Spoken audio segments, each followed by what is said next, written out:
कई लोग पिछले समय ਦੇ ਵਿੱਚ ਜਿਹੜੇ ਵਹਿਮਤ ਸੀਗੇ ਕਿ ਜੇ ਸੰਤ ਭਿੰਡਰਾਂਵਾਲੇ ਦਰਬਾਰ ਸਾਹਿਬ ਦੇ ਵਿੱਚ ਨਾ ਹੁੰਦੇ ਸ਼ਾਇਦ ਹਮਲਾ ਨਾ ਹੁੰਦਾ, ਹੁਣ ਸਾਰਿਆਂ ਦੇ ਵਹਿਮ ਨਿਕਲ ਰਹੇ ਨੇ। ਹੁਣ ਵੱਡੇ ਵੱਡੇ ਫੌਜ ਦੇ ਅਧਿਕਾਰੀ ਆ ਕੇ ਐਲਾਨੀਆ ਤੌਰ ਤੇ ਕਹਿ ਰਹੇ ਨੇ ਕਿ ਇੰਦਰਾ ਦਾ 2-3 ਵਰੇ ਉਦੋਂ ਪਹਿਲਾਂ ਦੀਆਂ ਤਿਆਰੀਆਂ ਖਿੱਚੀ ਫਿਰਦੀ ਸੀ।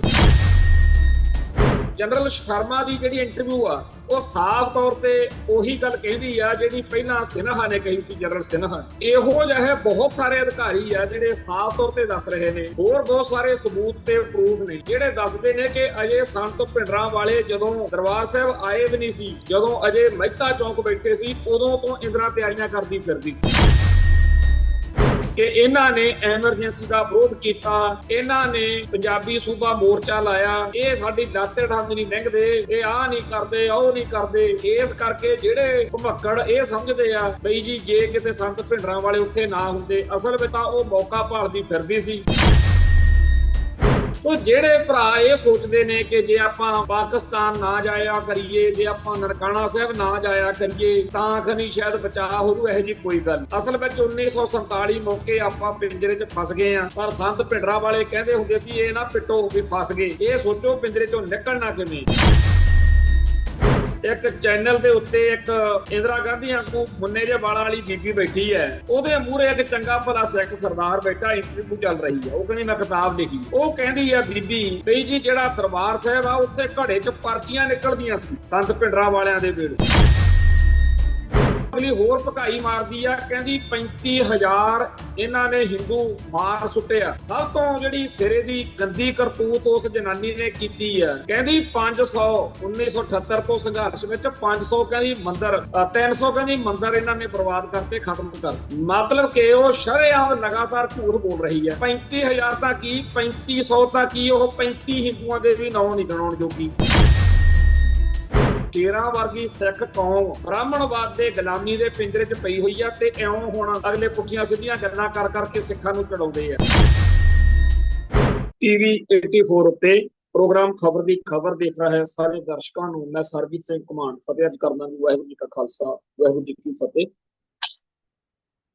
ਪੰਜਾਬ ਦੇ ਵਿੱਚ ਧੜਾ ਧੜ ਉਹਨਾਂ YouTube ਚੈਨਲਾਂ ਵਾਲਿਆਂ ਨੂੰ, YouTube ਚੈਨਲਾਂ ਵਾਲਿਆਂ ਦੇ ਹੋਰ ਨੇੜਲੇ ਸੱਗੀ ਸਾਥੀਆਂ ਨੂੰ ਪੁੱਛਗਿੱਛ ਹੋ ਰਹੀ ਆ। ਥਾਣਿਆਂ ਤੇ ਹੋਰ ਜਿਹੜੇ ਪੁਲਿਸ ਦੇ ਪੁੱਛਗਿੱਛ ਕੇਂਦਰ ਨੇ ਉੱਥੇ ਸੱਦ ਕੇ ਜਲੀਲ ਕੀਤਾ ਜਾ ਰਿਹਾ।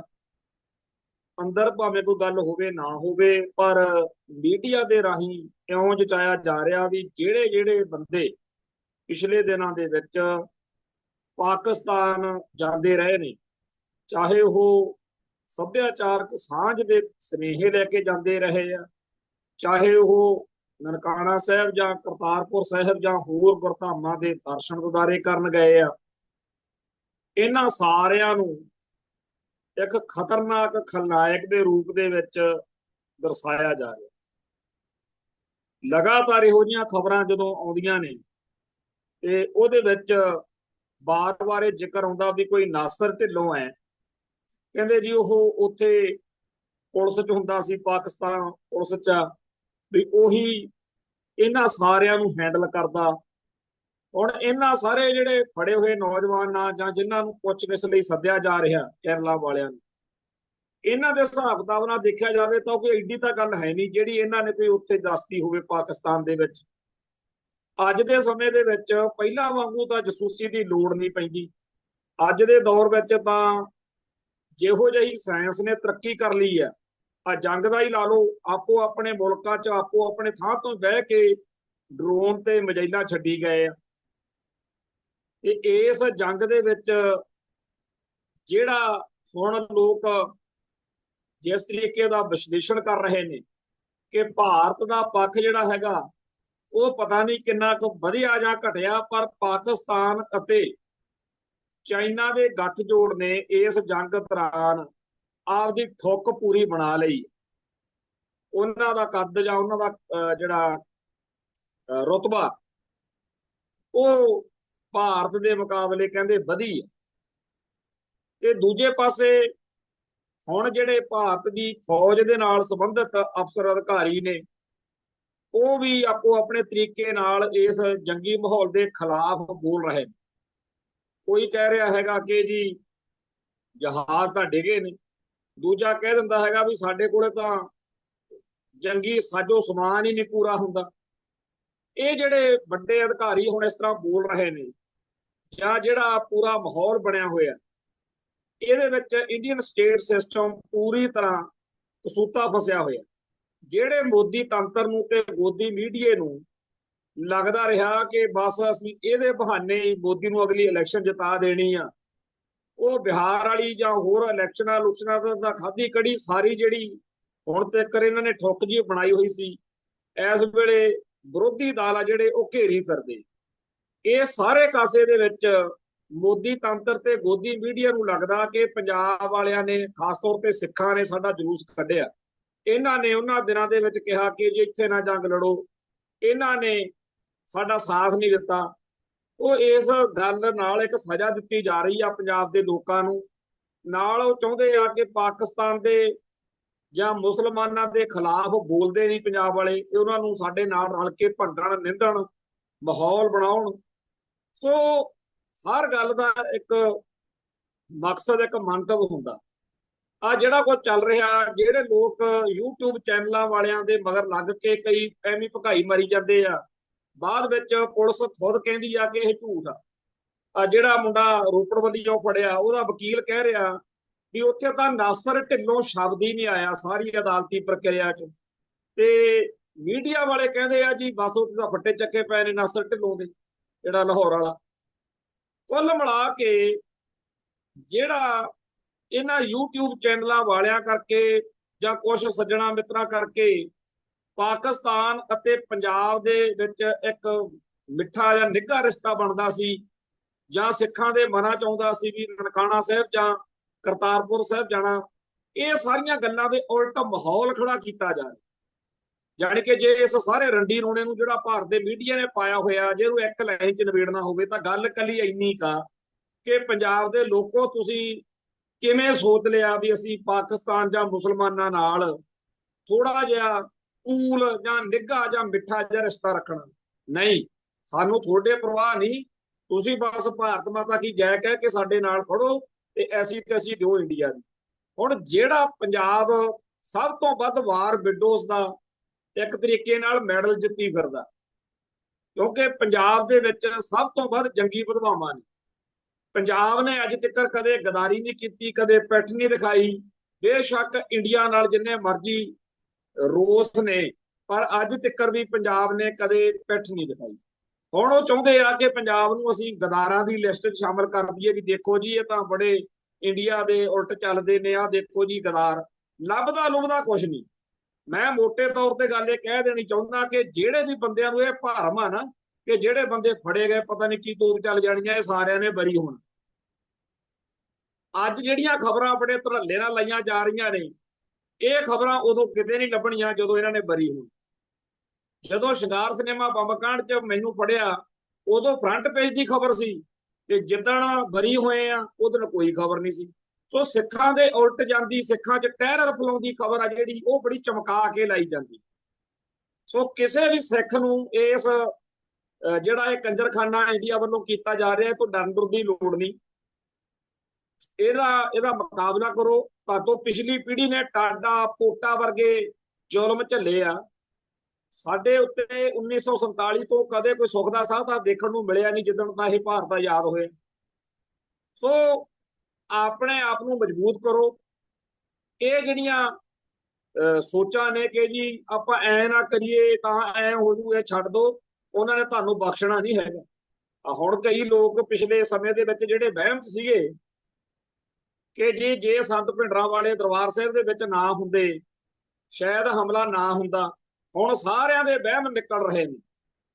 ਹੁਣ ਵੱਡੇ ਵੱਡੇ ਫੌਜ ਦੇ ਅਧਿਕਾਰੀ ਆ ਕੇ ਐਲਾਨੀਆ ਤੌਰ ਤੇ ਕਹਿ ਰਹੇ ਨੇ ਕਿ ਇੰਦਰਾ ਦਾ 2-3 ਵਰੇ ਉਦੋਂ ਪਹਿਲਾਂ ਦੀਆਂ ਤਿਆਰੀਆਂ ਖਿੱਚੀ ਫਿਰਦੀ ਸੀ ਕਿ ਮੈਂ ਇਹ ਪੰਗਾ ਲੈਣਾ ਹੀ ਲੈਣਾ।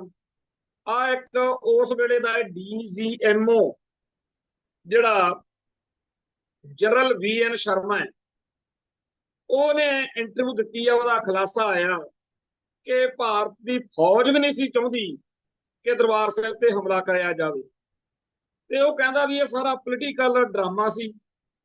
ਤੇ ਪੰਜਾਬ ਪੁਲਿਸ ਨੇ ਵੀ ਇਹਦੇ ਤੋਂ ਪਹਿਲਾਂ ਹੀ ਇਨਕਾਰ ਕਰਤਾ ਸੀ। ਜਦੋਂ ਪੁਲਿਸ ਨੂੰ ਕਿਹਾ ਗਿਆ, ਉਸ ਜਨਰਲ ਸ਼ਰਮਾ ਦੀ ਜਿਹੜੀ ਇੰਟਰਵਿਊ ਆ, ਉਹ ਸਾਫ਼ ਤੌਰ ਤੇ ਉਹੀ ਗੱਲ ਕਹਿੰਦੀ ਆ ਜਿਹੜੀ ਪਹਿਲਾਂ ਸਿਨਹਾ ਨੇ ਕਹੀ ਸੀ। ਜਨਰਲ ਸਿਨਹਾ ਨੇ ਇਹੋ ਜਿਹੇ ਬਹੁਤ ਸਾਰੇ ਅਧਿਕਾਰੀ ਆ ਜਿਹੜੇ ਸਾਫ਼ ਤੌਰ ਤੇ ਦੱਸ ਰਹੇ ਨੇ, ਹੋਰ ਬਹੁਤ ਸਾਰੇ ਸਬੂਤ ਤੇ ਪ੍ਰੂਫ ਨੇ ਜਿਹੜੇ ਦੱਸਦੇ ਨੇ ਕਿ ਅਜੇ ਸੰਤ ਭਿੰਡਰਾਂ ਵਾਲੇ ਜਦੋਂ ਦਰਬਾਰ ਸਾਹਿਬ ਆਏ ਵੀ ਨਹੀਂ ਸੀ, ਜਦੋਂ ਅਜੇ ਮਹਿਤਾ ਚੌਂਕ ਬੈਠੇ ਸੀ, ਉਦੋਂ ਤੋਂ ਇੰਦਰਾ ਤਿਆਰੀਆਂ ਕਰਦੀ ਫਿਰਦੀ ਸੀ ਕਿ ਇਹਨਾਂ ਨੇ ਐਮਰਜੈਂਸੀ ਦਾ ਵਿਰੋਧ ਕੀਤਾ, ਇਹਨਾਂ ਨੇ ਪੰਜਾਬੀ ਸੂਬਾ ਮੋਰਚਾ ਲਾਇਆ, ਇਹ ਸਾਡੀ ਲਾਤੇ ਡੰਗ ਨਹੀਂ ਲੰਘਦੇ, ਇਹ ਆਹ ਨਹੀਂ ਕਰਦੇ, ਉਹ ਨਹੀਂ ਕਰਦੇ।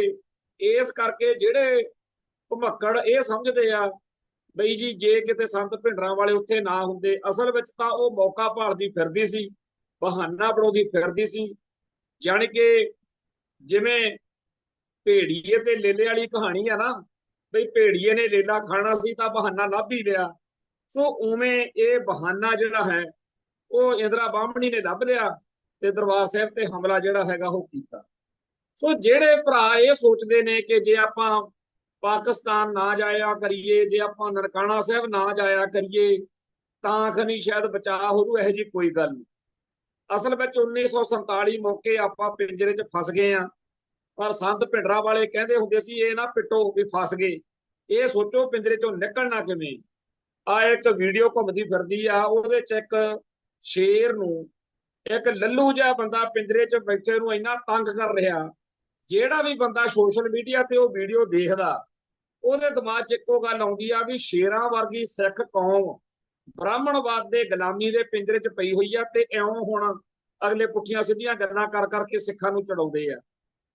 ਇੱਕ ਕੱਲ ਪਰਸੋਂ ਇੱਕ ਚੈਨਲ ਦੇ ਉੱਤੇ ਇੱਕ ਇੰਦਰਾ ਗਾਂਧੀ ਵਾਂਗੂ ਮੁੰਨੇ ਜਿਹੇ ਵਾਲਾਂ ਵਾਲੀ ਬੀਬੀ ਬੈਠੀ ਹੈ, ਉਹਦੇ ਮੂਹਰੇ ਇੱਕ ਚੰਗਾ ਭਲਾ ਸਿੱਖ ਸਰਦਾਰ ਬੈਠਾ, ਇੰਟਰਵਿਊ ਚੱਲ ਰਹੀ ਹੈ। ਉਹ ਕਹਿੰਦੀ ਮੈਂ ਕਿਤਾਬ ਲਿਖੀ ਹੈ। ਉਹ ਕਹਿੰਦੀ ਆ ਬੀਬੀ ਬਈ ਜੀ ਜਿਹੜਾ ਦਰਬਾਰ ਸਾਹਿਬ ਆ ਉੱਥੇ ਘੜੇ 'ਚ ਪਰਚੀਆਂ ਨਿਕਲਦੀਆਂ ਸੀ ਸੰਤ ਭਿੰਡਰਾਂ ਵਾਲਿਆਂ ਦੇ ਵੇਲੇ। ਫੇਰ ਉਹ ਅਗਲੀ ਹੋਰ ਭਕਾਈ ਮਾਰਦੀ ਆ, ਕਹਿੰਦੀ 35,000 ਇਹਨਾਂ ਨੇ ਹਿੰਦੂ ਮਾਰ ਸੁੱਟਿਆ। ਸਭ ਤੋਂ ਜਿਹੜੀ ਸਿਰੇ ਦੀ ਗੰਦੀ ਕਰਤੂਤ ਉਸ ਜਨਾਨੀ ਨੇ ਕੀਤੀ ਆ, ਕਹਿੰਦੀ 500 1978 ਤੋਂ ਸੰਘਰਸ਼ ਵਿੱਚ 500 ਕਹਿੰਦੀ ਮੰਦਰ 300 ਕਹਿੰਦੀ ਮੰਦਰ ਇਹਨਾਂ ਨੇ ਬਰਬਾਦ ਕਰਤੇ, ਖਤਮ ਕਰ। ਮਤਲਬ ਕਿ ਉਹ ਸ਼ਰੇਆਮ ਲਗਾਤਾਰ ਝੂਠ ਬੋਲ ਰਹੀ ਹੈ। 35,000 ਤਾਂ ਕੀ, 3500 ਤਾਂ ਕੀ, ਉਹ 35 ਹਿੰਦੂਆਂ ਦੇ ਵੀ ਨਾਂ ਨਹੀਂ ਗਿਣਾਉਣ ਜੋਗੀ। ਤੇ ਦਰਬਾਰ ਸਾਹਿਬ 'ਚ ਪਰਚੀਆਂ ਵਾਲੀ ਕਹਾਣੀ, ਇੱਥੇ ਸਾਡੇ ਅੰਮ੍ਰਿਤਸਰ ਇੱਕ ਸਮਿਤ ਨਾਂ ਦਾ ਗ੍ਰੇਟ ਅੰਮ੍ਰਿਤਸਰ ਨਾਂ ਦਾ YouTube ਚੈਨਲ ਚਲਾਉਂਦਾ ਮੁੰਡਾ, ਹਿੰਦੂਆਂ ਦਾ ਮੁੰਡਾ, ਉਹਨੇ ਆਪਦੇ ਘਰ ਸਟੂਡੀਓ ਬਣਾਇਆ ਹੋਇਆ।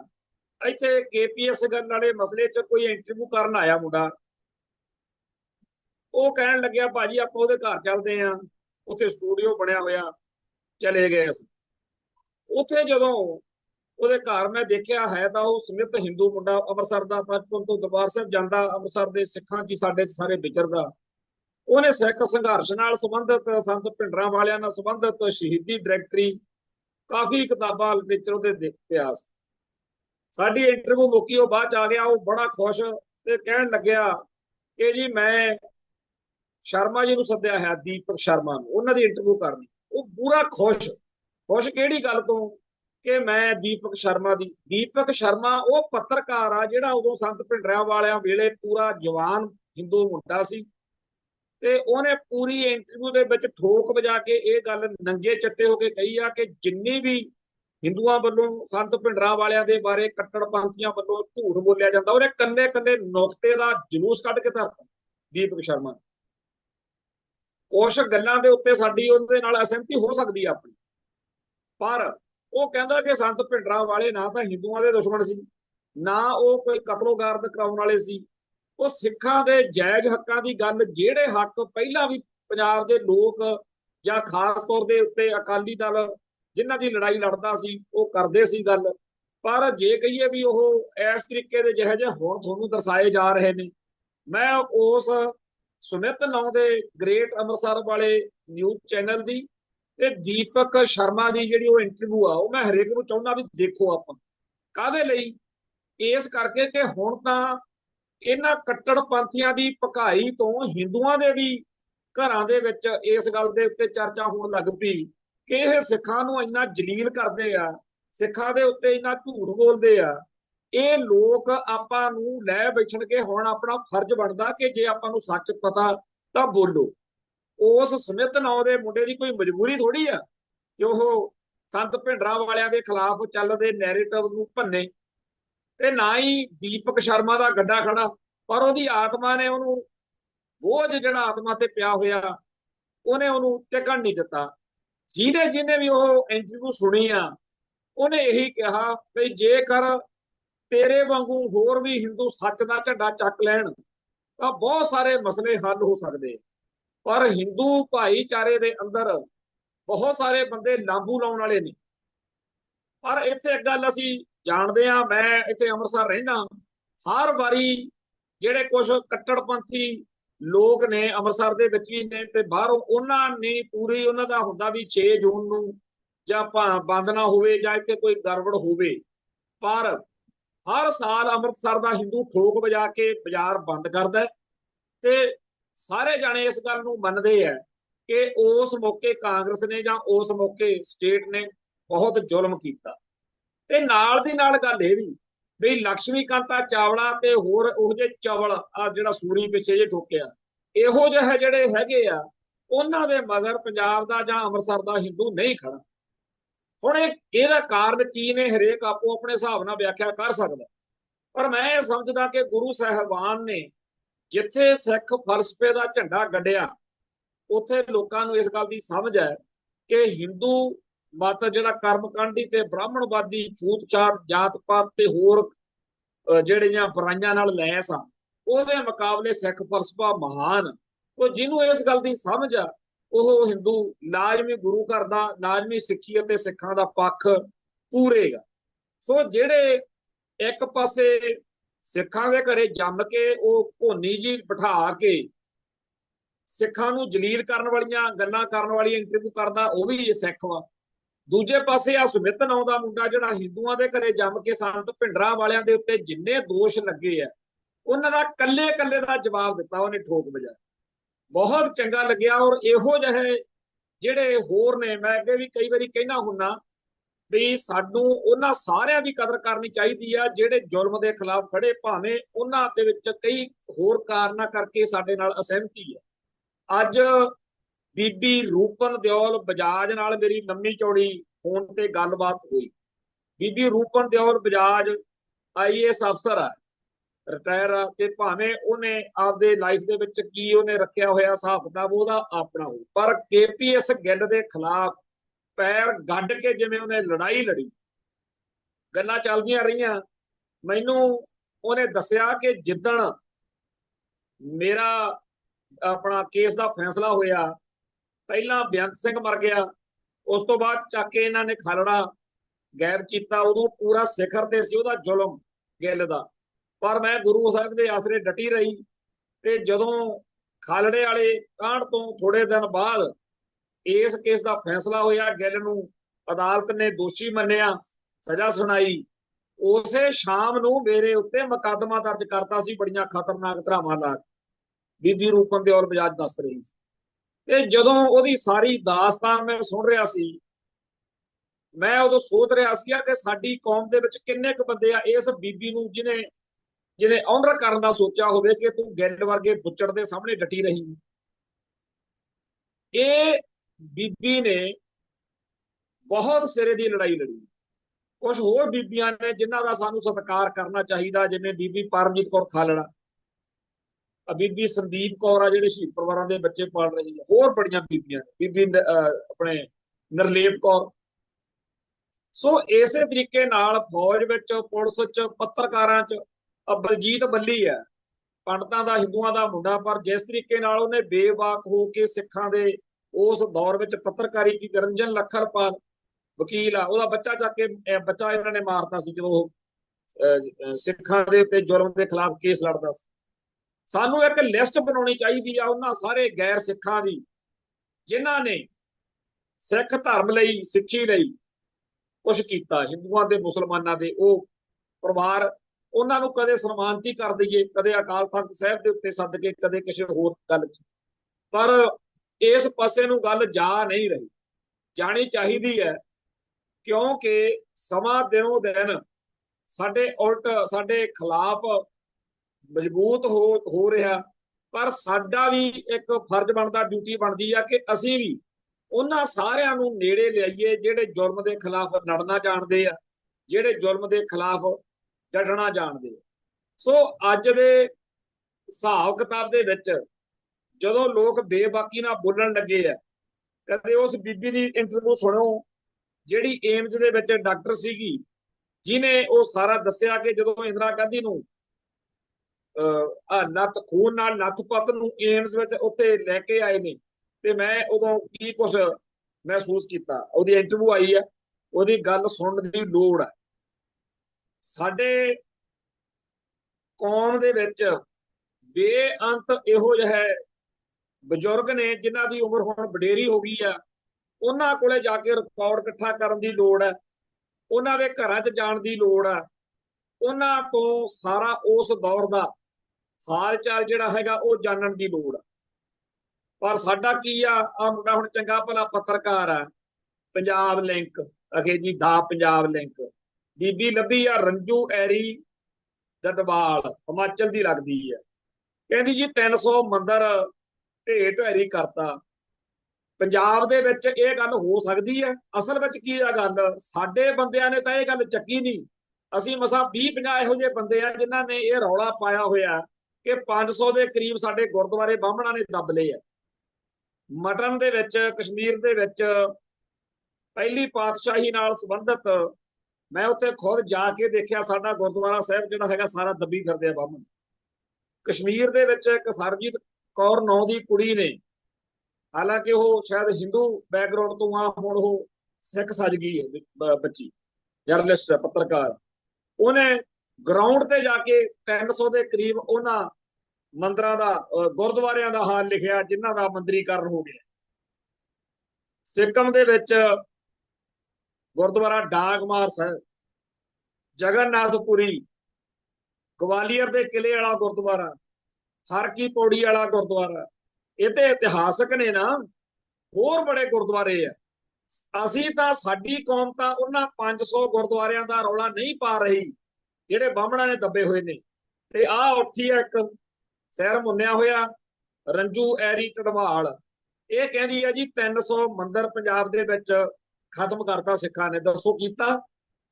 ਸ਼ਰੇਆਮ ਝੂਠ ਬੋਲ ਰਹੀ ਹੈ। ਪਰ ਅਕਾਲ ਤਖਤ ਸਾਹਿਬ, ਸ਼੍ਰੋਮਣੀ ਕਮੇਟੀ ਜਾਂ ਸਾਡੇ ਕੌਮ ਦੀ ਲੀਡਰਸ਼ਿਪ ਇਹਨੂੰ ਅਦਾਲਤ ਵਿੱਚ ਸੱਦਣਾ ਚਾਹੀਦਾ ਕਿ ਇਹਨੂੰ ਅਕਾਲ ਤਖਤ ਤੇ ਸੱਦਣਾ ਚਾਹੀਦਾ, ਇਹਨੂੰ ਸਮਾਜ ਵਿੱਚ ਬਿਲਕੁਲ ਇਹਨੂੰ ਬੇਨਕਾਬ ਕਰਨਾ ਚਾਹੀਦਾ ਕਿ ਲਿਆ ਬੀਬੀ ਉਹ 300 ਮੰਦਰ ਦੀ ਲਿਸਟ ਲਿਆ, ਉਹ 35,000 ਹਿੰਦੂ ਦੀ ਲਿਸਟ ਜਿਹੜਾ ਤੂੰ ਕਹਿੰਦੀ ਹੈ ਸਿੱਖਾਂ ਨੇ ਕਤਲ ਕਰ। ਸ਼ਰੇਆਮ ਝੂਠ ਬੋਲ ਰਹੀ ਹੈ। ਤੇ ਉਹ ਜਿਹੜਾ ਸਾਡਾ ਭੌਂਦੂ ਜਿਹਾ ਪੱਤਰਕਾਰ ਆ, ਉਹਦੇ ਮੂਹਰੇ ਹਾਂਜੀ ਹਾਂਜੀ ਕਰੀ ਜਾਂਦਾ, ਉਹਨੂੰ ਟੋਕਦਾ ਨਹੀਂ ਹੈਗਾ ਕਿ ਤੂੰ ਕਹਿ ਕੀ ਰਹੀ ਹੈ, ਤੈਨੂੰ ਪਤਾ ਨਹੀਂ ਸਾਡੀ ਕੌਮ ਜਿਹੜੀ ਹੈ, ਸਾਡੀ ਕੌਮ ਸਾਡੇ ਇਤਿਹਾਸ ਵਿੱਚ ਜੰਗਾਂ, ਯੁੱਧਾਂ, ਲੜਾਈਆਂ, ਪੜਾਈਆਂ ਸਭ ਕੁਝ, ਪਰ ਕਦੇ ਕਿਸੇ ਧਰਮ ਦੀ, ਧਰਮ ਸਥਾਨ ਦੀ ਬੇਅਦਬੀ ਕਰਨ ਦਾ ਸਿੱਖਾਂ ਨੂੰ ਹੁਕਮ ਨਹੀਂ ਹੈ। ਕਿੰਨੀ ਵੀ ਮਾੜੀ ਹਾਲਤ ਹੋ ਗਈ ਹੋਵੇ, ਸਿੱਖਾਂ ਨੇ ਕੁਰਾਨ ਸ਼ਰੀਫ ਦੀ ਜਾਂ ਗੀਤਾ ਦੀ ਜਾਂ ਕਿਸੇ ਹੋਰ ਹਿੰਦੂ ਜਾਂ ਮੁਸਲਮਾਨ ਗ੍ਰੰਥ ਦੀ ਬੇਅਦਬੀ ਕਦੇ ਨਹੀਂ ਕੀਤੀ। ਸਿੱਖ ਜਾਂਦੇ ਹੋਣ, ਕੋਈ ਕਾਲ ਹੋ ਜੇ, ਕੋਈ ਗੜਬੜ ਹੋ ਜੇ, ਕੋਈ ਮੰਦਰ ਦੀ ਕੰਧ ਕੋਈ ਪਤਾ ਲੱਗ ਜਾਵੇ ਤਾਂ ਮਸੀਤ ਆ, ਉਤੋਂ ਪਰਾਂ ਹੋ ਕੇ ਕਰਨਗੇ ਵੀ ਨਹੀਂ ਯਾਰ ਇੱਥੇ ਧਾਰਮਿਕ ਸਥਾਨ। ਤੇ ਅਗਲੀ ਤੁਹਾਡੇ ਉੱਤੇ ਉਹ ਦਾਗ ਲਾਉਣਾ ਚਾਹੁੰਦੀ ਆ ਕਿ ਤੁਸੀਂ ਜੀ ਇਹੋ ਜਿਹੇ ਮਾੜੇ ਇਨਸਾਨ। ਕੀ ਸਾਡੀ ਕੌਮ ਜਿਹੜੀ ਆ ਉਹ ਇਹਨਾਂ ਲੋਕਾਂ ਦਾ ਮੂੰਹ ਨਹੀਂ ਭੰਨੇਗੀ? ਤੇ ਜੇ ਕੋਈ ਕਰੇ, ਜੇ ਕੋਈ ਇਹਨਾਂ ਦਾ ਵਿਰੋਧ ਕਰੇ, ਫਿਰ ਕਹਿੰਦੇ ਜੀ ਹਿੰਦੂ ਬੜੇ ਕੱਟੜਪੰਥੀ, ਸਿੱਖ ਬੜੇ ਕੱਟੜਪੰਥੀ ਆ। ਇਹ ਬੀਬੀ ਸਿੱਖਾਂ ਨੂੰ ਜਲੀਲ ਕਰ ਰਹੀ ਹੈ। ਤੇ ਜੇਕਰ ਕੋਈ ਸਿੱਖਾਂ ਦਾ ਨੌਜਵਾਨ ਉੱਠ ਕੇ ਇਹਦੇ ਪ੍ਰਤੀਕਿਰਿਆ ਦੇਵੇ, ਬਾਹਮਣਾਂ ਨਾਲੋਂ, ਹਿੰਦੂਆਂ ਨਾਲੋਂ, ਬੋਧੀ ਦੇ ਚੇਲਿਆਂ ਨਾਲੋਂ ਵੱਧ ਸਾਡੀ ਕੌਮ ਦਾ ਜਿਹੜਾ ਮਾਤਾ ਦਾ ਮਾਲ ਆ, ਇਹਨੇ ਡੇਰਾ ਮਾਰਨ ਬਹਿ ਜਾਣਾ। ਹਾਏ ਬੀਬੀ ਨੂੰ ਨਾ ਕੁਛ ਕਹੋ, ਹਾਏ ਉਹ ਔਰਤ ਵਾ। ਤੇ ਜਿਹੜੀ ਔਰਤ ਉੱਠ ਕੇ ਸਾਡੇ ਕੌਮ ਦਾ ਸਾਰਾ ਇਤਿਹਾਸ ਕਲੰਕਿਤ ਕਰਨ ਤੁਰੇ, ਉਹਨੂੰ ਕੀ ਕਰਨਾ ਚਾਹੀਦਾ? ਕਹਿੰਦੀ ਜਦੋਂ ਪਤਾ ਲੱਗ ਗਿਆ ਸੀ ਵੀ ਸਾਡੀਆਂ ਫੌਜਾਂ, ਸੁਣਨ ਵਾਲੀ ਗੱਲ ਆ ਉਹਦੀ, ਜਦੋਂ ਕਹਿੰਦੀ ਪਤਾ ਲੱਗ ਗਿਆ ਸੀਗਾ ਸੰਤ ਭਿੰਡਰਾਂ ਵਾਲੇ ਨੂੰ ਵੀ ਸਾਡੀਆਂ ਫੌਜਾਂ ਅੰਦਰ ਵੜਨ ਲੱਗੀਆਂ ਨੇ, ਕਹਿੰਦੀ ਉਹ ਬਾਹਰ ਨਿਕਲੇ ਆਉਂਦਾ, ਅੰਦਰ ਕਾਹਤੋਂ ਬੈਠਾ ਰਿਹਾ, ਸਾਡੀਆਂ ਫੌਜਾਂ।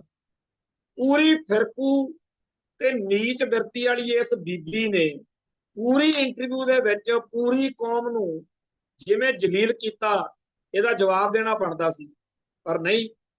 ਸਾਡੀ ਕੌਮ ਨੂੰ ਤਾਂ ਹੋਰ ਹੀ ਚੱਕਰਾਂ 'ਚ ਉਲਝਾਇਆ ਹੋਇਆ। ਧੁੰਮੇ ਹੁਣੀ ਕਹਿੰਦੇ ਅਸੀਂ ਜਿੱਤ ਗਏ, ਅਸੀਂ ਗੜਗੱਜ ਨੂੰ ਉੱਥੇ ਬੋਲਣ ਨਹੀਂ ਦਿੱਤਾ। ਬਾਦਲ ਵਾਲੇ ਕਹਿੰਦੇ ਆ ਚਲੋ ਗੜਗੱਜ ਨੇ ਤੀਜਾ ਰਾਹ ਲੱਭ ਲਿਆ, ਉਹਨੇ ਅਰਦਾਸ ਦੇ ਵਿੱਚ ਹੀ ਡੰਗ ਸਾਰ ਲਿਆ। ਹੁਣ ਅਗਲੇ ਦਿਨਾਂ ਦੇ ਵਿੱਚ ਅਕਾਲੀ ਪੋਲਿਟਿਕਸ ਕਿੱਧਰ ਨੂੰ ਜਾਣੀ ਆ, ਇਸ ਗੱਲ ਤੇ ਆਪਾਂ ਉਲਝਾਈ ਰੱਖਣਾ। ਜਿਹੜੇ ਕੌਮ ਦੇ ਮਸਲੇ ਆ ਉਧਰ ਨਹੀਂ ਲੈ ਕੇ ਆਉਣੇ। ਜਿੰਨਾ ਗੰਦ ਹੋਰਾਂ ਨੇ ਪਾਇਆ ਗੈਰ ਅਕਾਲੀ ਜਾਂ ਗੈਰ ਸਿੱਖਾਂ ਨੇ, ਉਹਨਾਂ ਨਾਲੋਂ ਜ਼ਿਆਦਾ ਦੁਖੀ ਇਹਨਾਂ ਨੇ ਕੀਤਾ ਜਿਹੜੇ ਆ ਬਾਦਲ ਕੇ। ਚੇਤੇ ਕਰੋ ਜਦੋਂ ਅਕਾਲੀ ਦਲ ਦੇ ਵਿੱਚ ਅਕਾਲ ਦੇ ਪੁਜਾਰੀ ਸਿੱਖ, ਕਿਉਂ ਪੂਜਾ ਅਕਾਲ ਕੀ ਪਰਚਾ ਸ਼ਬਦ ਕਾ ਦਦਾਰ ਖਾਲਸੇ ਦਾ, ਜਦੋਂ ਗੁਰੂ ਸਾਹਿਬ ਨੂੰ ਸਮਰਪਿਤ ਸਿੱਖ ਹੁੰਦੇ ਸੀ, ਉਦੋਂ ਦੂਜੇ ਸਿਆਸੀ ਦਲਾਂ 'ਚ ਜਾਣ ਵਾਲਾ ਸਿੱਖ ਵੀ ਡਰ ਕੇ ਚੱਲਦਾ ਸੀ। ਕਿਸੇ ਕਾਂਗਰਸ ਵਿੱਚ ਗਏ ਸਿੱਖ ਦੀ, ਜਿਹੜੇ ਕਾਂਗਰਸੀ ਸਿੱਖ ਸੀ, ਉਹਦੀ ਜ਼ਰੂਰਤ ਨਹੀਂ ਸੀ ਪੈਂਦੀ ਸਿੱਖ ਧਰਮ ਦੇ ਹਿੱਤਾਂ ਦੇ ਉਲਟ ਕੁਝ ਕਾਰਨ ਕਰਾਉਣ ਦੀ। ਮਰਿਆਦਾ ਦੇ ਮਸਲਿਆਂ ਤੇ ਡਰ ਕੇ ਚੱਲਦੇ ਸੀ, ਅਕਾਲ ਤਖਤ ਦਾ ਡਰ ਮੰਨਦੇ ਸੀ, ਮਰਿਆਦਾ ਦਾ ਡਰ ਮੰਨਦੇ ਸੀ। ਜਦੋਂ ਅਕਾਲੀ ਦਲ ਦੇ ਵਿੱਚ ਵੀ ਸਿੱਖਾਂ ਦੇ ਅੰਦਰ ਅਕਾਲੀ ਦਲ ਨੂੰ, ਅਕਾਲੀ ਧਾਰਾ ਨੂੰ ਸਮਰਪਣ ਹੁੰਦਾ ਸੀ। ਫਿਰ ਅਕਾਲੀ ਦਲ ਦੇ ਵਿੱਚ ਆ ਗਿਆ ਬਾਦਲ ਦੇ ਸਿੱਖ ਬਣਨ ਦਾ ਵਰਤਾਰਾ। ਜਦੋਂ ਇਹ ਬਿਮਾਰੀ ਵਧੀ, ਫਿਰ ਕਾਂਗਰਸ ਦੇ ਸਿੱਖਾਂ ਵਾਂਗੂ, ਭਾਜਪਾ ਦੇ ਸਿੱਖਾਂ ਵਾਂਗੂ, ਕਾਮਰੇਡ ਸਿੱਖਾਂ ਵਾਂਗੂ, ਬਸਪਾ ਦੇ ਸਿੱਖਾਂ ਵਾਂਗੂ ਬਾਦਲ ਦੇ ਸਿੱਖ ਆ ਗਏ, ਅਕਾਲ ਦੇ ਸਿੱਖ ਰਹੇ ਨਹੀਂ। ਅਕਾਲ ਦੇ ਸਿੱਖ ਖੂੰਜੇ ਲਾ ਦਿੱਤੇ ਗਏ। ਨਤੀਜਾ ਕੀ ਨਿਕਲਿਆ ਕਿ ਅੱਜ 6 ਜੂਨ ਨੂੰ ਭਾਜਪਾ ਦਾ ਮੇਨ ਲੀਡਰਾਂ ਦੇ ਵਿੱਚ ਗਿਣਿਆ ਜਾਣ ਲੱਗਿਆ ਬੰਦਾ ਪ੍ਰੋਫੈਸਰ ਸਰਚਾਂਦ ਸਿੰਘ, ਉਹ ਬਾਬੇ ਧੁੰਮੇ ਦੇ ਨਾਲ ਉਸ ਗੋਲਕ ਦੇ ਉੱਤੇ ਚੜਿਆ ਬੈਠਾ ਸੀ, ਜਿਹੜੀ ਗੋਲਕ ਸਿੱਖ ਆਪਦਾ ਦਸਵੰਧ ਭੇਂਟ ਕਰਕੇ ਅਕਾਲ ਤਖਤ ਸਾਹਿਬ ਵਿਖੇ ਮੱਥਾ ਟੇਕਦੇ। ਉਸ ਦਿਨ ਪੂਰਾ ਕਬਜ਼ਾ ਸੀ ਨਾ ਉਸ ਥਾਂ ਦੇ ਉੱਤੇ ਇਹਨਾਂ ਦਾ।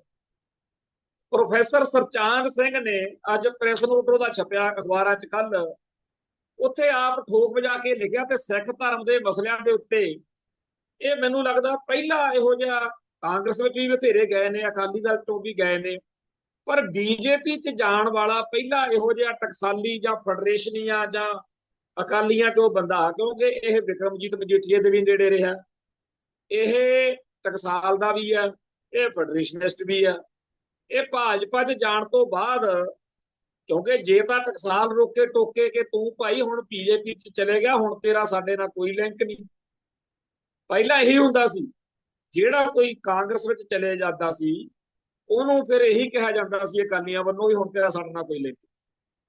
ਪਰ ਇਹ ਬੰਦਾ ਬੀਜੇਪੀ ਵੱਲੋਂ, ਬੀਜੇਪੀ ਦਾ ਕਿਉਂ ਜ਼ਿਆਦਾ ਦੁੱਖ ਹੁੰਦਾ, ਕਿਉਂਕਿ ਇਦੋਂ ਪਹਿਲਾਂ ਕਾਂਗਰਸ ਦੇ ਸਿੱਖਾਂ ਨੇ ਕਦੇ ਇਹਦੇ ਵਾਂਗੂ ਨਹੀਂ ਕੀਤਾ ਸਰਚਾਨ। ਆਉਣ ਵਾਲੇ ਸਮੇਂ ਦੇ ਵਿੱਚ ਇਹ ਗੱਲ ਬਹੁਤ ਖਤਰਨਾਕ ਰੂਪ ਲਵੇਗੀ ਜੇਕਰ ਪ੍ਰੋਫੈਸਰ ਸਰਚਾਂਦ ਵਾਲਾ ਵਰਤਾਰਾ ਅੱਗੇ ਵਧਿਆ।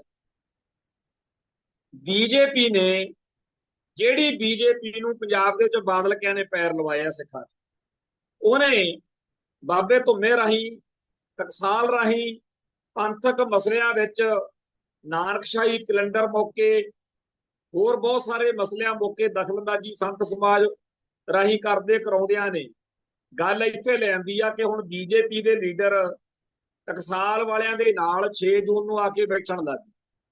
ਸਰਚਾਂਦ ਸਿੰਘ ਨਹੀਂ ਇਹ ਆਇਆ, ਇਹ ਬੀਜੇਪੀ ਦਾ ਏਜੰਡਾ ਆਇਆ। ਆਉਣ ਵਾਲੇ ਦਿਨਾਂ 'ਚ ਹੋਰ ਆਉਣਗੇ, ਹੌਲੀ ਹੌਲੀ ਹੋਰ ਕਾਂਗਰਸ ਦੇ ਵੀ ਆਉਣ ਲੱਗਣਗੇ। ਇੱਕ ਵਕਤ ਅਗਲੇ ਉਹ ਲੈ ਕੇ ਆਉਣਾ ਚਾਹੁੰਦੇ ਆ ਵੀ 6 ਜੂਨ ਦਾ ਦਿਹਾੜਾ ਉਹ ਲੋਕ ਮਨਾਇਆ ਕਰਨਗੇ ਜਿਨ੍ਹਾਂ ਦੀ ਪਹਿਲਾਂ 1984 ਮੌਕੇ ਧਿਰ ਜਿਹੜੀ ਸੀ ਉਹ ਦਰਬਾਰ ਸਾਹਿਬ ਤੇ ਹਮਲਾ ਕਰਨ ਵਾਲੀ ਸੀ। ਕਿਹਨੂੰ ਨਹੀਂ ਪਤਾ ਵੀ ਕਾਂਗਰਸ ਨੇ ਇਹ ਹਮਲਾ ਕੀਤਾ ਤੇ ਬੀਜੇਪੀ ਨੇ ਕਰਵਾਇਆ ਤੇ ਬਾਕੀ ਸਾਰੇ ਭਾਰਤ ਦੀ ਇਹ ਤੇ ਸਹਿਮਤੀ ਸੀ। ਅਸਲ ਵਿੱਚ ਤਾਂ ਹਮਲਾ ਸਟੇਟ ਨੇ ਕੀਤਾ, ਇੰਡੀਆ ਸਟੇਟ। ਸਟੇਟ ਵਿੱਚ ਇਹ ਸਾਰੇ ਸੀ।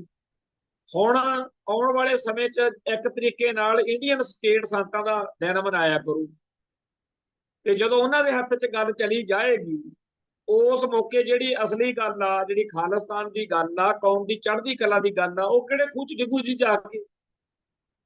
ਜੇ ਅੱਜ ਅਕਾਲੀ ਦਲ ਮਜ਼ਬੂਤ ਹੁੰਦਾ, ਜੇ ਅਕਾਲੀ ਦਲ ਪੰਥਕ ਹੁੰਦਾ, ਤਾਂ ਇੱਥੇ ਇਹ ਬਿਮਾਰੀ ਨਾ ਆਉਂਦੀ, ਜ਼ਰੂਰਤ ਨਹੀਂ ਸੀ ਪੈਣੀ ਕਿਸੇ। ਪਰ ਅਕਾਲੀ ਦਲ ਤਾਂ ਇੰਨੀ ਜ਼ਰੂਰਤ ਨਹੀਂ ਕਰਨ ਜੋਗਾ ਰਿਹਾ ਕਿ ਬਾਬਾ ਜੀ 6 ਜੂਨ ਨੂੰ ਦਰਬਾਰ ਸਾਹਿਬ ਕੰਪਲੈਕਸ ਦੇ ਵਿੱਚ ਸੁੱਖ ਸ਼ਾਂਤੀ ਰਹਿਣੀ ਚਾਹੀਦੀ। ਤੇ ਦੋ ਧੜੇ ਨੇ, ਇੱਕ ਬਾਦਲ ਦਾ ਸੁਖਬੀਰ ਵਾਲਾ, ਇੱਕ ਵਿਰੋਧੀਆਂ ਦਾ, ਦੋਨੇ ਧੜੇ 6 ਜੂਨ ਨੂੰ ਕਿਤੇ ਲੱਭੇ।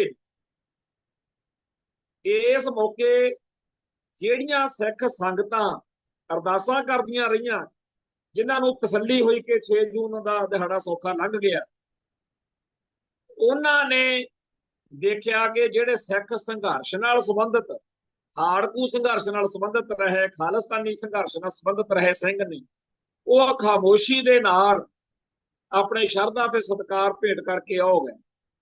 ਪਰ ਜਿਨ੍ਹਾਂ ਨੂੰ ਲੱਗਦਾ ਕਿ ਇਸ ਦੇ ਉੱਤੇ ਆਪਾਂ ਕੁਝ ਨੰਬਰ ਬਣਾ ਸਕਦੇ ਹਾਂ, ਚੌਧਰ ਖੱਟ ਸਕਦੇ ਹਾਂ, ਉਹ ਜ਼ਰੂਰ ਉੱਥੇ ਡਰਾਮੇ ਕਰਦੇ ਰਹੇ।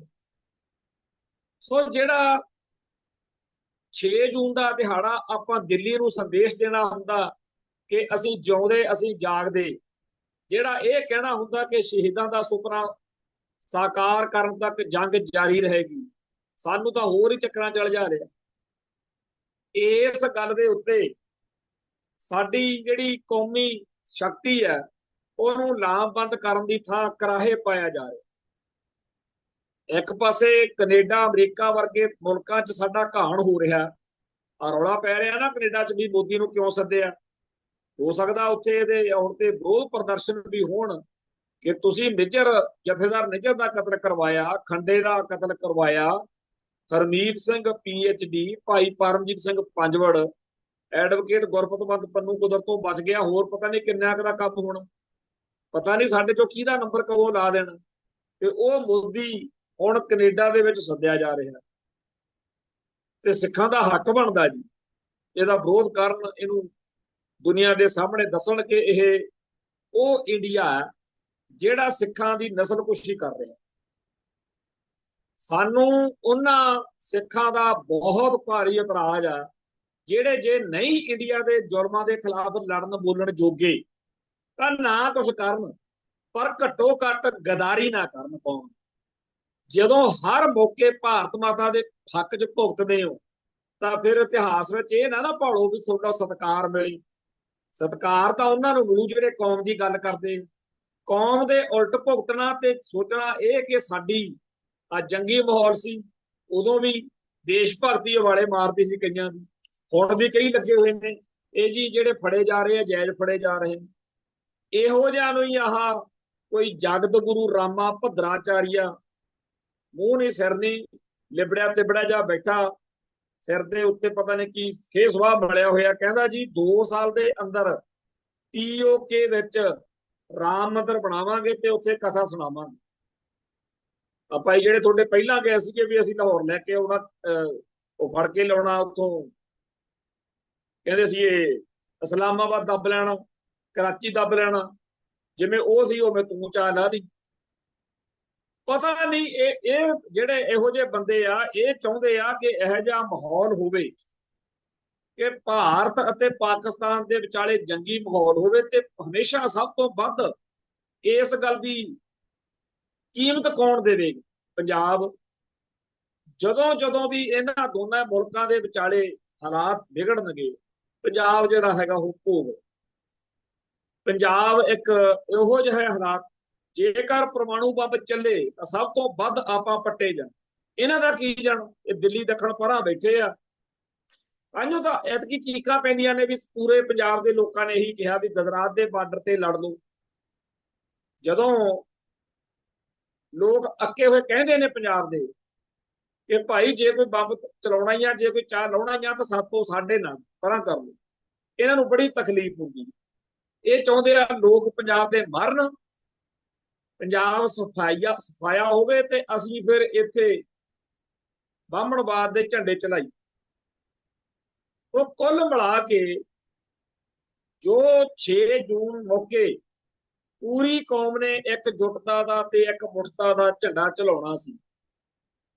ਠੀਕ ਆ, ਬਹੁਤ ਕੁਝ ਇਹੋ ਜਿਹਾ ਹੋਇਆ ਜਿੱਤੇ ਆਪਾਂ ਫਖਰ ਕਰ ਸਕਦੇ ਹਾਂ, ਜਿਹਦੇ ਉੱਤੇ ਤਸੱਲੀ ਕਰ ਸਕਦੇ, ਪਰ ਇਹ ਵੀ ਆਪਾਂ ਨੂੰ ਯਾਦ ਰੱਖਣ ਦੀ ਲੋੜ ਹੈ ਕਿ ਮਸਲੇ ਬੜੇ ਵੱਡੇ।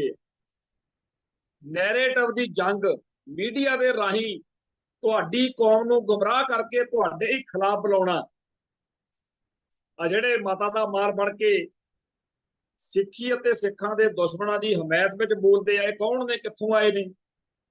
ਇਹ ਭਾਰਤ ਦੇ ਮੀਡੀਆ ਨੇ ਤਿਆਰ ਕੀਤੇ। ਇਹਨਾਂ ਨੂੰ ਤੁਸੀਂ ਚਾਹੇ, ਮੈਂ ਖੁਦ ਇਹ ਗੱਲ ਨੂੰ ਕਹਿਣਾ ਕਿ ਜਿਹੜੇ ਸਿੱਖਾਂ ਨੂੰ ਰਾਸ਼ਟਰਵਾਦ ਦਾ ਬੁਖਾਰ ਚੜਿਆ ਹੋਇਆ ਨਾ, ਇਹਨਾਂ ਨੂੰ 10 ਲੱਖ ਸਾਲ ਲਾ ਕੇ ਜੇ ਕੋਈ ਸਮਝਾਉਣਾ ਚਾਹਵੇ ਵੀ ਭਾਈ ਤੇਰਾ ਧਰਮ, ਤੇਰੀ ਕੌਮ, ਤੇਰੀ ਬੋਲੀ, ਤੇਰਾ ਸੱਭਿਆਚਾਰ ਖਤਰੇ 'ਚ, ਇਹਨਾਂ ਨੂੰ ਕੋਈ ਸਮਝਾ ਨਹੀਂ ਸਕਦਾ। ਹਾਂ, ਜਦੋਂ ਗਲ 'ਚ ਟਾਇਰ ਪਿਆ ਉਦੋਂ ਆ। ਸੋ ਮੋਦੀ ਦਾ ਕੱਟੜਵਾਦ, ਹਿੰਦੂ ਰਾਸ਼ਟਰ ਜਿਉਂ-ਜਿਉਂ ਅੱਗੇ ਵਧੂਗਾ ਫੇਰ ਇਹਨਾਂ ਦੇ ਦਿਲ ਦਿਮਾਗ 'ਚ ਬਸੂਗਾ ਵੀ ਖਾਲਿਸਤਾਨ ਬਗੈਰ ਗੁਜ਼ਾਰਾ।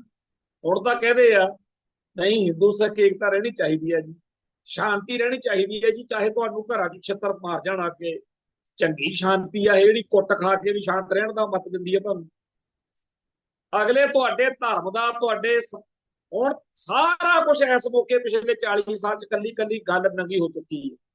ਸਭ ਜਾਣਦੇ ਆ ਕਿ ਦਰਬਾਰ ਸਾਹਿਬ 'ਚ ਕੀ ਵਾਪਰਿਆ, ਪਰ ਹਜੇ ਵੀ ਬਕਵਾਸ ਕਰਦੇ ਆ ਜੀ। ਅਖੇ ਜੋ ਤੋਂ ਨਗਰ ਔਰਤਾਂ ਮਿਲੀਆਂ ਸੀ, ਉਹਨਾਂ ਦੇ ਕੱਪੜੇ ਨਹੀਂ ਸੀਗੇ, ਉਹ ਜੀ ਪ੍ਰੈਗਨੈਂਟ ਸੀਗੀਆਂ ਜੀ, ਉਹ ਜੀ ਇਹਨਾਂ ਨੇ ਘੜੇ ਰੱਖੇ ਹੋਏ ਸੀ।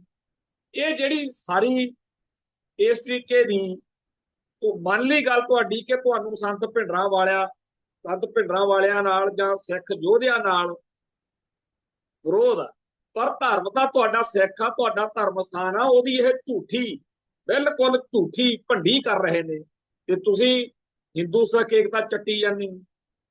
ਇਹ ਚੱਟਣ ਵਾਲਾ ਕੰਮ ਹੀ ਆ, ਜੁੱਤੀਆਂ ਚੱਟਣੀਆਂ ਜਾਂ ਹਿੰਦੂ ਸਿੱਖ ਏਕਤਾ ਚੱਟਣੀ ਇੱਕ ਬਰਾਬਰ। ਤੁਹਾਡੇ ਨਾਲੋਂ ਤਾਂ ਹਿੰਦੂ ਚੰਗੇ ਆ, ਸ਼ਰਮੇ ਵਰਗੇ, ਦੀਪਕ ਸ਼ਰਮੇ ਵਰਗੇ, ਜਿਨ੍ਹਾਂ ਨੇ ਠੋਕ ਵਜਾ ਕੇ ਕਿਹਾ ਕਿ ਭਿੰਡਰਾਂ ਵਾਲੇ ਸੰਤਾਂ ਬਾਰੇ ਜੋ ਇਹ ਬਕਵਾਸ ਕਰਦੇ ਆ ਬਿਲਕੁਲ ਝੂਠੀ ਆ, ਨਾ ਕੋਈ ਘੜਾ ਸੀ ਤੇ ਨਾ ਕੋਈ ਇਹੋ ਜਿਹੀ ਗੱਲ ਸੀ। ਸਮੇਂ ਦੀ ਲੋੜ ਆ ਕਿ ਨੈਰੇਟਿਵ ਦੀ ਜੰਗ ਸਮਝੀਏ, ਆਪ ਦੀ ਹੀ ਕੌਮ ਦੇ ਆਪ ਹੀ ਉਲਟ ਭੁਗਤਦੇ ਰਹਿਣਾ ਇਹ ਕੋਈ ਬੰਦਿਆਂ ਵਾਲੀ ਗੱਲ ਨਹੀਂ ਹੁੰਦੀ। ਸਮਝਣ ਦੀ ਲੋੜ ਹੈ ਕਿ ਸਾਡਾ ਇਤਿਹਾਸ, ਸਾਡਾ ਫਲਸਫਾ ਸਭ ਕੁਝ ਮਲੀਨ ਕੀਤਾ ਜਾ ਰਿਹਾ।